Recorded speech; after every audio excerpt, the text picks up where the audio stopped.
Hello and welcome to another replica reviews video. Now today we're doing something a little bit different again. We've got another 6mm gun coming to your screens, and today it is the turn of the Taurus PT92. Now this is the polymer version or plastic version, whatever word you want to use, and it's distributed by Cybergun. As you can see here, it's officially distributed by Cybergun. So mixed reviews on this gun, but we'll go into that later on. Now anyway, box that it comes with, it's not really a box as such, it's just a cardboard kind of cover over a polystyrene backing, what I call like your traditional budget end airsoft air pistol type packaging as such. It says that here it's got a spin up, a blowback system, so recoil, it's semi-automatic, and it features a full-size scale gas magazine.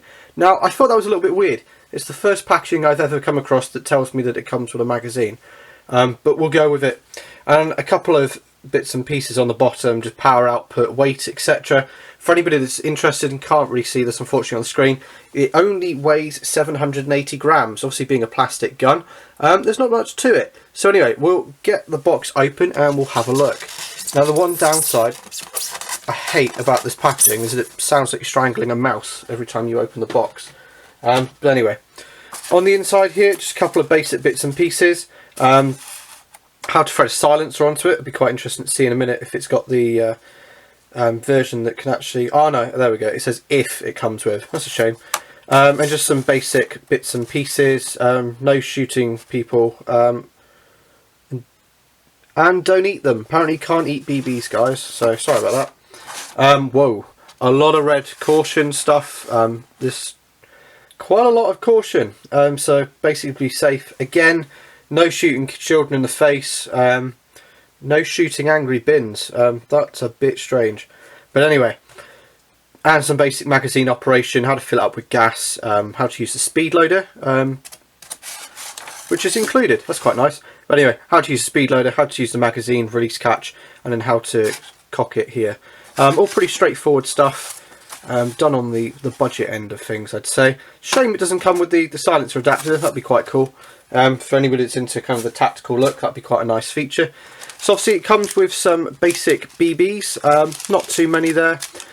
I'm going to hazard a guess these are probably going to be 0.2s. I wouldn't want to put 0.12s through something like this or anything heavier really. I just think it'd be a little bit wasted. So I'm guessing these are 0.2s. Also comes with an adapter. This just fits over the top of the magazine, and obviously the speed loader tube just fits on the top. Again, this is plastic, but it feels pretty substantial, so I wouldn't have too many worries about using that. And last but not least, if I can get it out, he says making a complete hash of it, a little speed loader. Now obviously this tube here attaches onto that plastic bracket that I showed you a second ago, like so. And then you push your BBs down with this rod, like so. Really nice and straightforward. Quite a basic thing. I've never personally used speed loaders myself. Just not really a fan of them. I don't feel personally they add much speed to the whole occasion. But anyway, that's a different story. And then obviously the pistol itself. And oh wow, yeah, they weren't lying. This is definitely the plastic version. Just a quick feel here. Everything's plastic. So what we'll quickly do is just move all the packaging out of the way, and I'll get a nice close-up view of the gun, and we'll give you a proper in-depth walk around the pistol. Okay, so out of the box you can see it's quite an accurate replica. To all intents and purposes it just looks exactly like a Beretta 92, as you know, as you'd expect really. They weren't lying when they said this is the plastic version. I'm picking the gun up for the first time then just to get it out of the box. I've got to say, it's one light pistol. I mean, this is really light. The only thing looking around that I could see was metal was the full-size dropout magazine. Now, it's a really nicely made magazine. You know, the speed loader fits on the top here quite nicely. Spring's not too hard to spring down. Sometimes, you know, Cybergun in particular puts solid springs in, you can never get them down. Fill it up with gas really nice and easily on the bottom. Hopefully that's coming out on the camera. You can see the port here. Now for a moment we're going to leave the magazine out. Now the magazine I feel adds a lot of weight to this pistol, and it does make it an awfully lot more balanced. If you take the magazine out and you hold the pistol, it just kind of falls away in your hand. It's quite front heavy. you know, there really isn't much substance to this pistol at all.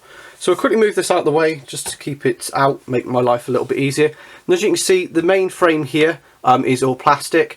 It does come with a really nice handy attachment point here for a pistol lanyard. I'm not really sure how much I trust it. Obviously being plastic, I'm a bit of a sucker for metal myself, so I really do like metal attachment points. If you're out in the skirmish field or whatever, I would be concerned about pulling on this all day long. But, you know, that's just my thought. Grips here are plastic. Got some really nice Taurus logos just on the side here. Unfortunately, I'm not sure if this is going to come out, but I'll put some pictures over on our Facebook page if you want to have a nice look at the close-ups. Magazine release catch here. Again, plastic. It's one-sided. Unfortunately, it's not ambidextrous, but that's not uncommon on a Beretta. Obviously, they're not the most ambidextrous thing. Moving on up, we have the safety catch. Again, plastic, but functions. That is ambidextrous, which is quite nice and fully functioning. It's a little bit hard to do this one-handed on screen, but yeah, that's fully functioning, which is quite nice. I do like the red markings here. It's just nice to have a nice visual reminder that it's definitely still in the live position. Moving forward, you've got the trigger. Now this is obviously being a blowback pistol, it's a double and single action trigger. Double action for the first shot if the weapon is uncocked, like so, and then obviously because the slide's moving back, it'll be single action there on forward. Or if you want to cock it manually, you can just bring the hammer back. Now what I just noticed there is it's almost like a free stage. You've got 1 click, 2 click, 3 click. So depending on how primed as such you want your hammer, I guess that's how you do it. Now what I have noticed is there's still quite a bit of float here from this point here before it actually breaks. However, when it does break, it's a really nice, smooth, crisp trigger. Double action as well, a bit clunky as you'd expect from a double action trigger, but nevertheless it's still a very nice trigger to use.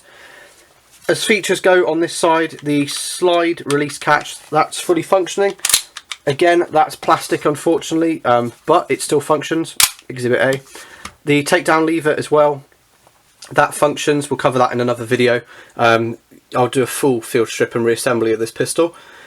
Trademarks and bits and pieces, you've got the Taurus logo just on the side, which is quite nice. Apart from that, there's nothing. Obviously this little sticker here that just says that its max energy is 1 joule.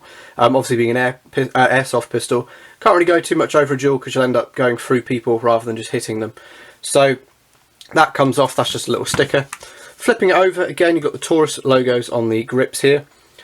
Just a little bit of black sort of text here just saying that it's the Taurus PT92 and that it was made in Taiwan, so it's probably come out of the KWC factory like pretty much every other airgun or airsoft gun in the market at the moment.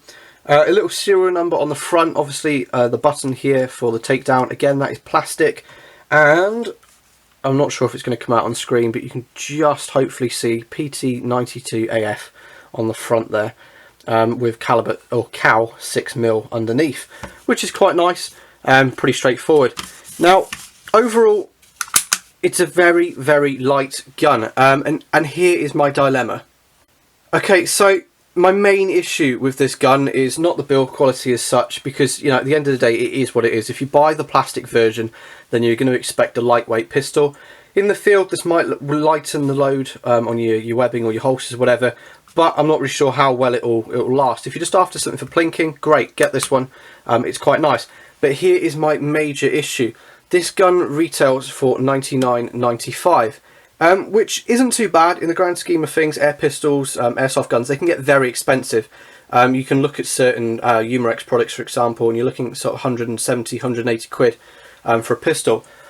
But this is my issue. This retails, as I just said then, for $99.95. Now for exactly the same money, if I move this up slightly, you can get the Wii Glock 17 or the G17. Now this is an unlicensed replica as such of the Glock 17.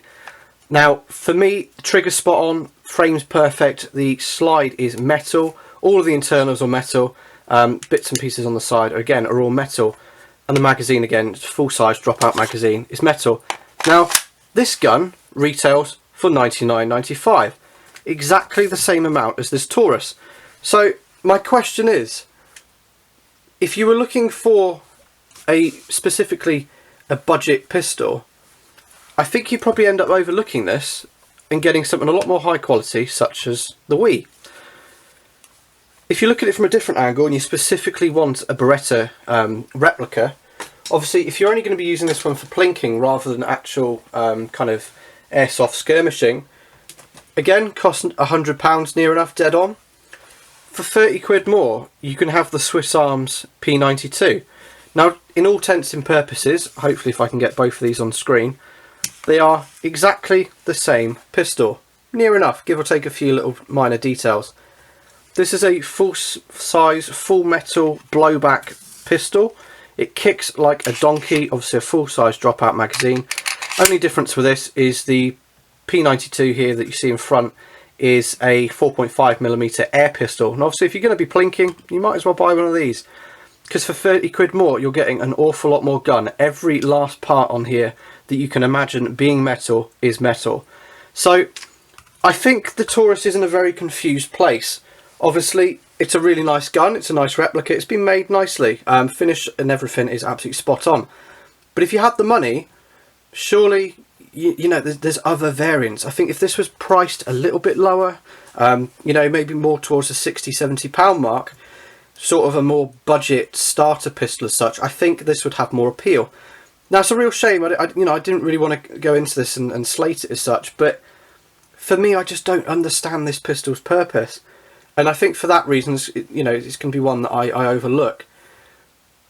But, you know, that said, if you're after a budget pistol that looks like a Beretta, you don't want a full metal, you know, all singing, all dancing gun, definitely look at getting one of these. But I just think for the same money, there's so much more you can buy, and there's so many better guns that you could pick. So, you know, with that in mind, this certainly isn't a gun for me. Now, if you do want to get some more information on it, whether you want some more pictures, ask any questions, anything like that, feel free to check out our Facebook page. I'll put up a full album of this in a second. As soon as we stop finishing, quickly film the field strip and reassembly, etc. And then I get some pictures and we'll put them up. I'll put the link to that in the description. If you've got any more questions or anything like that, feel free to post them below. Again, thank you very much for watching one of our videos. You know, we do this primarily just so that you guys can see nice, independent, honest reviews. At the end of the day, unlike a lot of the other channels out there, I'm not sponsored by companies that send me free stuff or any of that rubbish, or I don't sell this stuff. So I get these guns in purely so that I can give you a nice, honest review. And unfortunately, in the case of the Taurus PT92, it just hasn't quite, you know, it hasn't quite cut the mark with me. It's not up to what I think it should be. So sorry if I've offended anybody. I know a lot of these guns have got some pretty kind of strong followings, and a lot of people have got some pretty strong feelings, but this is just my opinion. I might be wrong, you know, I might be right, who knows. But anyway, thank you for watching another one of our videos, and until next week, thanks again.